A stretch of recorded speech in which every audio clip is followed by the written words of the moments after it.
भारत के न्यायालयों में कोरोना के दौरान सुनवाई के संबंध में जनता में बहुत जिज्ञासा है।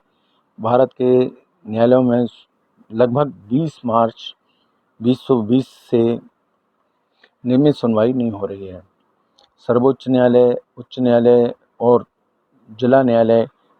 अर्थात छोटे न्यायालय जिन्हें ट्रायल कोर्ट कहा जाता है, वहाँ नियमित सुनवाई नहीं हो रही है।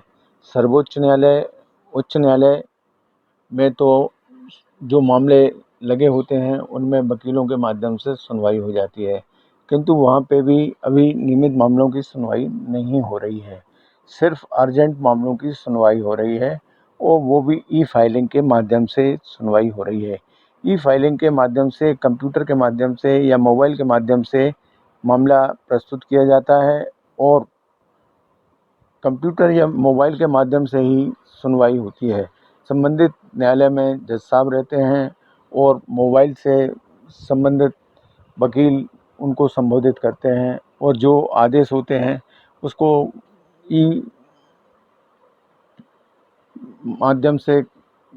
उसकी नकल की जानकारी हो जाती है और संबंधित कोर्ट के बाबू जो रहते हैं उनसे फ़ोन से जानकारी ले ली जाती है और कानून विभाग से आवेदन करके उसकी नकल ले ली जाती है। विचारण न्यायालय के समक्ष पक्षकारों को उपस्थिति रहने की स्थिति होती है, जिसमें गवाहों को भी उपस्थित होना पड़ता है, आरोपी को भी उपस्थित होना पड़ता है, फरियादी को भी उपस्थित होना पड़ता है। ये जो हुई प्रक्रिया है, इसमें नियमित मामलों की सुनवाई नहीं हो रही है। शुरू में कुछ मामलों में अगले 15-20 दिन बाद की तारीखें लगा दी गई थी, किंतु लॉकडाउन के कारण अगले 15-20 दिन बाद जो भी मामले थे उनकी तारीखें भी फिर अगली तारीखों में बढ़ाई गई थी, किंतु नियमित सुनवाई में मामले नहीं लिए गए, इसलिए फिर आगे तारीखें अभी तक तो निश्चित नहीं हुई हैं। अब जब कोर्ट खुलेंगे तब नियमित सुनवाई की लिए उच्च न्यायालय से जब आदेश होगा तो उसके संबंध में जो आदेश होंगे उसके हिसाब से संबंधित पक्षकारों को अदालत से जाके जानकारी लेनी पड़ेगी, या जिनके पते संबंधित दस्तावेजों में होंगे उनको मोबाइल से सूचना होगी, या संबंधित व्यक्ति जो भी वो वकील को लगाए थे उनके माध्यम से मोबाइल से सूचना प्राप्त कर सकते हैं। अभी पेपरों में जो समाचार आते हैं कि अर्जेंट सुनवाई हो गई, इससे लोगों को काफ़ी जिज्ञासा रहती है कि फलां मामला सुनवाई में ले लिया गया, हमारा मामला क्यों नहीं सुनवाई में ले लिया गया, उस मामले में जमानत हो गई या हमारी जमानत क्यों नहीं हो रही। अभी 5-10 फ़ोन नहीं लगाना। तो संबंधित व्यक्ति जो जिज्ञासा है उसके समाधान के लिए वस्तु स्थिति इस प्रकार है कि पेपरों में जो समाचार आ रहे हैं उससे आदमी को भ्रमित होने की ज़रूरत नहीं है। शीघ्र सुनवाई के लिए ई फाइलिंग में जो उच्च न्यायालय है उसमें जमानत या और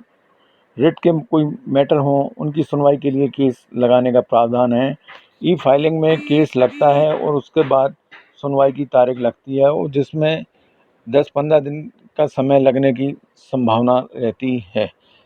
ई फाइलिंग के माध्यम से जो शीघ्र सुनवाई के मामले हैं उनमें जमानत के मामले तो आते ही हैं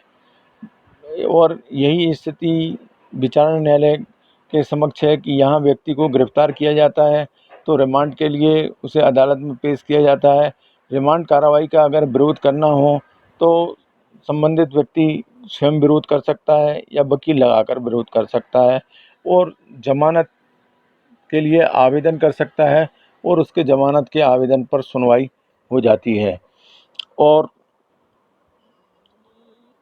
सत्र न्यायालय के समक्ष भी जमानत के आवेदनों की सुनवाई हो जाती है। अग्रिम जमानत की सुनवाई भी हो जाती है और जिनमें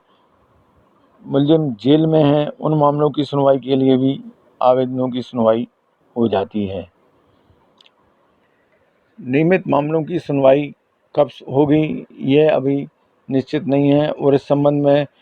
उच्च न्यायालय से कोई दिशा निर्देश भी प्राप्त नहीं हुए हैं और ना ही जिला न्यायालय से कोई दिशा निर्देश जारी किए गए हैं। जब नियमित अदालत बैठने लगेंगी और नियमित अदालत में मामले सुने जाएंगे तो मामले कैसे निश्चित होंगे इसके संबंध में न्यायालय से सूचना जारी होगी, संबंधित पक्षकारों को भी सूचना हो सकती है और मामलों की संख्या और पक्षकारों की जानकारी को देखते हुए अगर कोई सार्वजनिक सूचना नहीं जारी हो सकती तो संबंधित पक्षकारों को स्वयं जागरूक रह के न्यायालय से जानकारी लेने के लिए प्रयास करते रहना चाहिए और विश्वसनीय न्यायालयीन सूत्रों से ही जानकारी लेनी चाहिए और संबंधित पक्षकार जिस वकील को लगाए हैं उससे जानकारी ले सकते हैं।